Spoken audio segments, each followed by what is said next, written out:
Hello everyone, in this video, I'll be translating and summarizing the latest Urdu broadcast by Moeed Pirzada to make it accessible for our English-speaking audience. Let's go through the key developments and insights in Moeed Pirzada's words. There are many updates related to Pakistan, India, the Middle East, especially Iran, and America that I want to quickly share with you. Let's begin with Pakistan. In Pakistan, major newspapers are continuously running headlines that the federal government, Form 47, led by Shahbaz Sharif, is now seriously considering dissolving the Khyber Pakhtunkhwa government because it has not been able to govern properly. The past 10 to 12 years of its performance have been unsatisfactory. On India, an Indian delegation was recently in Washington. My understanding is that they are expecting a significantly better trade deal with the US in the next 24 to 48 hours.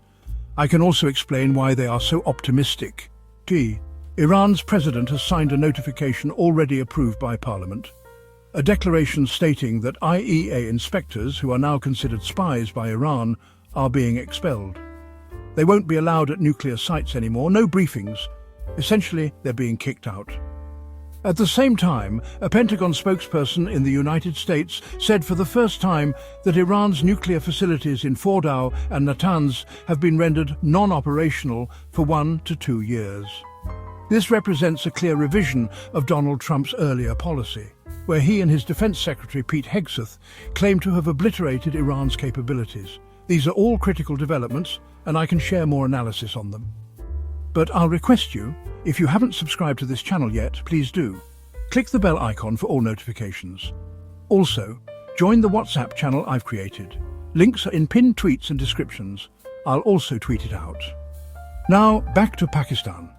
Major newspapers including Dawn have published detailed reports in the last 12 to 24 hours about a meeting between Shahbaz Sharif and Khyber Pakhtunkhwa Governor Faisal Karim Kundi. ANP leader Aimal Wali Khan was present. Also present was Amir Muqam, who's been Minister for Kashmir and Northern Affairs for years. Other ministers were present too. The newspapers report that serious discussions were held about dismissing the KP government. Sources claim the governor was told by Shahbaz Sharif to reach out to GIF and Maulana Fazlur Rahman for further steps. Now, it's important to note, Pakistan's newspapers are now almost entirely under brotherly control.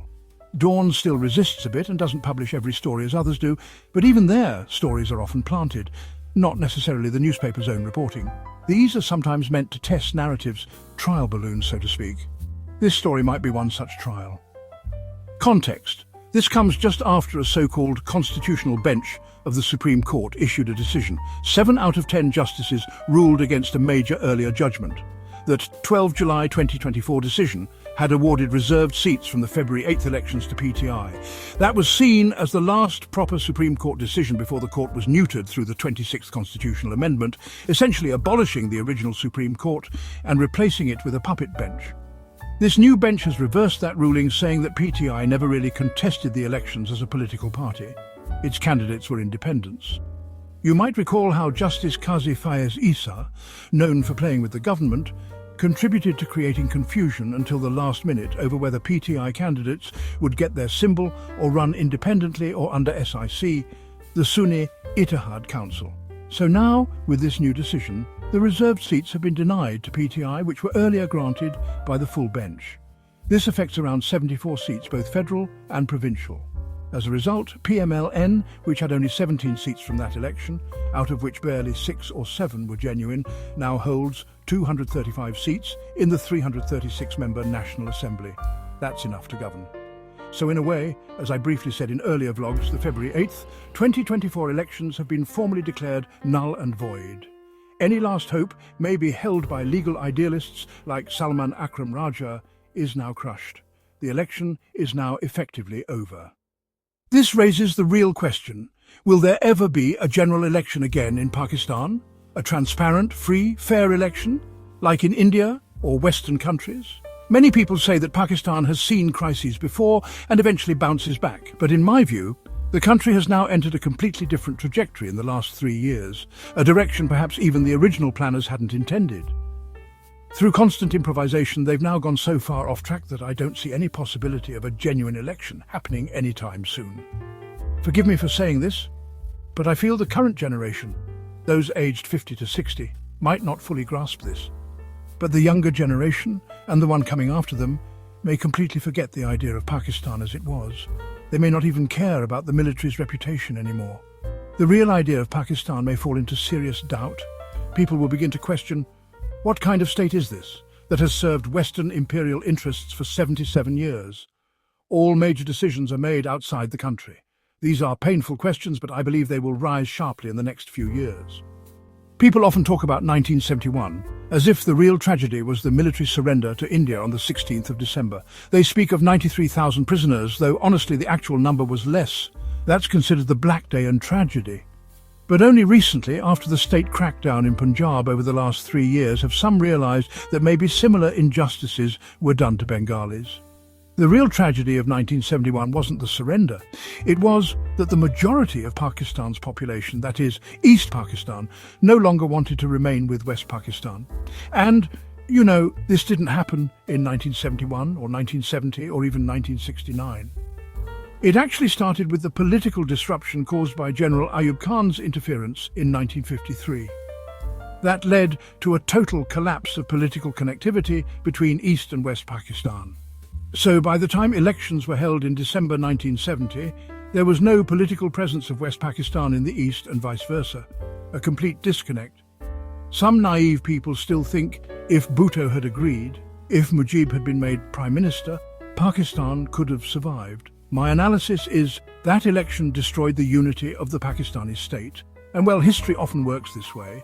By the time the actual disaster happens, the key figures are no longer in power. For example, in 1989, on the 200th anniversary of the French Revolution, a civilian commission concluded after much research that Louis XVI was essentially innocent. Yet the revolution destroyed him anyway. The reaction and counter-reaction that took place was not just against him, a ruler, but rather the result of the political developments over the previous 15 to 20 years. The culmination of all that was the French Revolution. The monarch was caught in that storm and had to pay the price for it. Similarly, in Pakistan, the lava is bubbling beneath the surface and people constantly believe that things are under control. I'm very afraid that when this lava finally erupts, even if there are well-meaning generals or decent politicians, or even a good prime minister who knows who, it still won't be possible to control the situation at that time. There's a school of thought among you that believes if Bhutto and Ayub had listened to Mujib, things would have been fine. Those people still don't understand how things actually unfold. Now, moving ahead. In Khyber Pakhtunkhwa, where it is being suggested that the government be dissolved, there was a targeted bomb blast on Wednesday in Bajar. Assistant Commissioner Ismail and 5 others lost their lives. They say the blast was so powerful that its sound was heard from afar. 11 people were severely injured, and there is fear that some of them may also succumb to their injuries. You'll notice that not a week goes by without incidents like this in Khyber Pakhtunkhwa or in Balochistan. On a good week, there's at least one such incident in Balochistan and another in Khyber Pakhtunkhwa. Newspapers publish such stories, like this one in Dawn. It mentions that Asif Ali Zardari condemned the attack and expressed deep sorrow. Shahbaz Sharif did too. Ayaz Sadiq also finally thought of expressing sorrow. Bilawal Bhutto Zardari also expressed his regret. Many others did too. So the story is long, but lacking in real detail. It's filled with tweets of sorrow and condemnation. What newspapers should report after every such attack is data. How many people were injured in the past 6 months in Khyber Pakhtunkhwa in Balochistan? How many were government officials, law enforcement, civilians? How many properties were damaged? How many bombings occurred? People need to know what the actual security situation is. How many attacks happened in 2025, in 2024, and in 2023? Usually, all they say is, after TTP ended the ceasefire in November 2022, this situation arose, but a proper analysis is never provided. And in this case as well, TTP has claimed responsibility for the terrorist attack. A day earlier, in my previous vlog, I talked about the Henley Passport Index. I mentioned that out of 103 countries ranked, Pakistan is ranked somewhere beyond 100, from top to bottom. Only Afghanistan, which is unrecognized by most countries, Iraq and Syria, rank below us, countries in very poor condition. We often joke about this, see how bad things are, but we need to interpret this seriously. What does this index say? It fundamentally says that the people who hold this country's passport are not trusted. They are considered unsafe, dangerous, untrustworthy. Why? because the authority that issued this passport, that is, the state, is in disarray, unstable, poorly governed. The passport essentially reflects a judgment on the country's system. While checking Henley's index, I came across something else. Since January 2024, India has signed an agreement with the UAE. Indian citizens with resident status or visas for the UK, EU or US can get an on-arrival visa at UAE airports for 14 days for free. They don't need to get a visa in advance from India.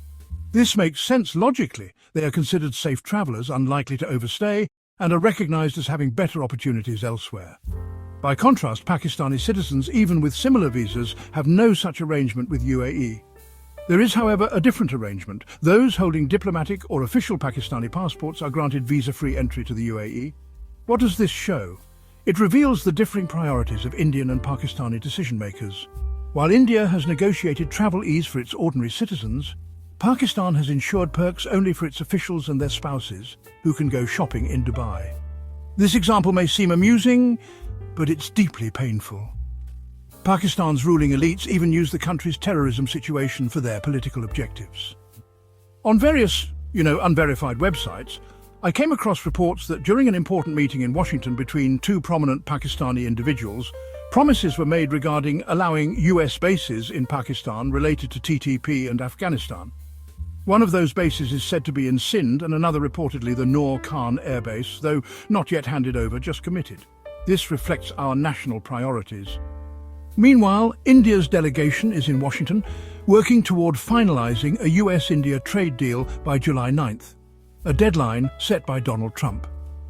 Their hopes are high that in the next 24 to 48 hours, they'll secure a relatively favourable deal in agriculture, auto markets and other areas. Why this hope?